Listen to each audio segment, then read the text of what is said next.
이번 주 당신의 시사상식을 키워줄 주요 뉴스, 오늘은 저 하나가 5분 만에 요약해드리겠습니다. 그럼 뉴스런치 바로 시작해볼까요? 반려견부터 군견까지 우리는 강아지와 오랜 시간 함께해왔습니다. 우리의 눈과 발이 되어주는 강아지도 있죠. 바로 시각장애인 안내견인데요.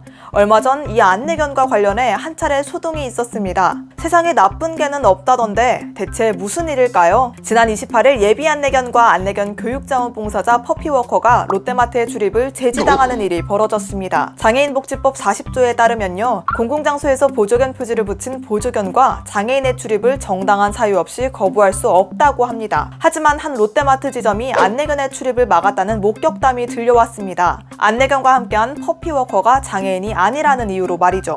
이 소식에 장애인 단체는 장애인과 안내견을 향한 우리나라의 인식이 아직 부족하다고 지적했고요. 개선 교육이 필요하다는 목소리를 높였습니다. 잔뜩 겁을 먹은 안내견의 사진을 본 네티즌들의 항의도 거셌습니다. 롯데 불매운동까지 등장할 정도로 말이죠. 이에 롯데는 공식 SNS에 사과문을 게재하고 롯데마트 전 지점에 안내견 출입 가능 안내문을 설치했지만 한동안 사람들의 분노는 쉽게 사그라들 것 같진 않네요. 장애는 불편하다, 하지만 불행한 것은 아니다. 헬렌 켈러가 말했듯이 몸이 불편하다는 이유로 불행할 이유는 없습니다. 마트에서 장을 보는 것과 같이 우리가 당연하게 생각하는 일상도 누군가에게는 사치가 아니었을까 하는 생각이 드는데요. 이번 기회에 장애인분들을 향한 인식이 한층 더 개선됐으면 좋겠습니다.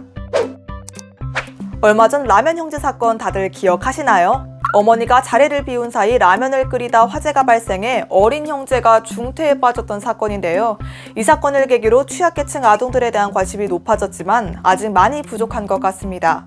지난 27일 여수의 한 주택 냉장고에서 2살 남자아이가 숨진 채 발견됐습니다.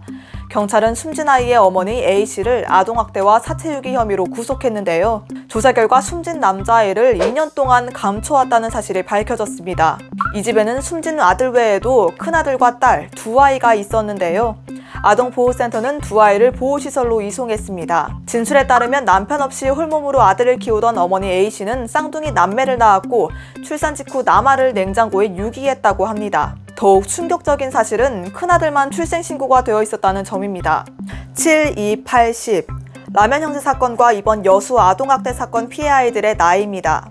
아무 걱정 없이 부모님의 사랑을 받으며 자랄 나이에 이런 가혹한 일을 겪었다는 사실이 우리 가슴을 더욱 아프게 했는데요.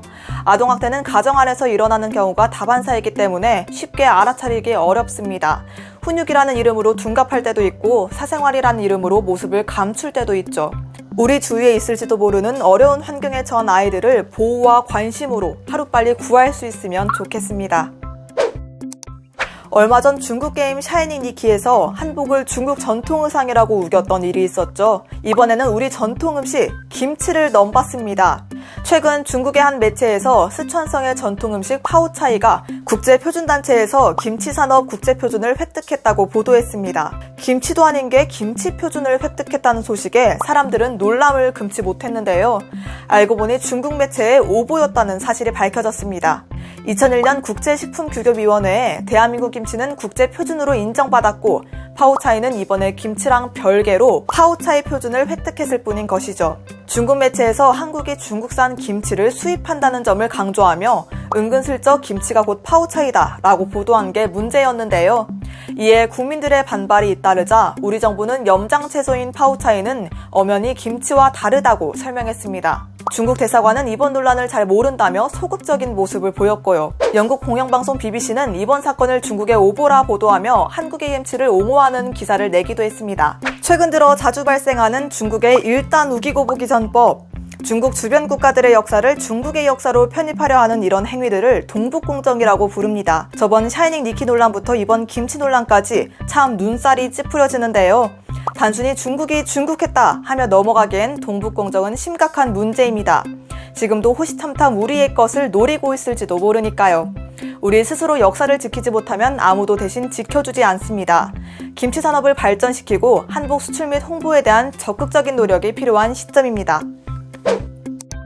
오늘의 주요 뉴스는 여기까지입니다. 다음 주 금요일 다시 돌아오는 뉴스런치가 궁금하시다면 구독과 좋아요, 알림 설정까지 부탁드립니다. 그럼 다음 주에 만나요. 안녕!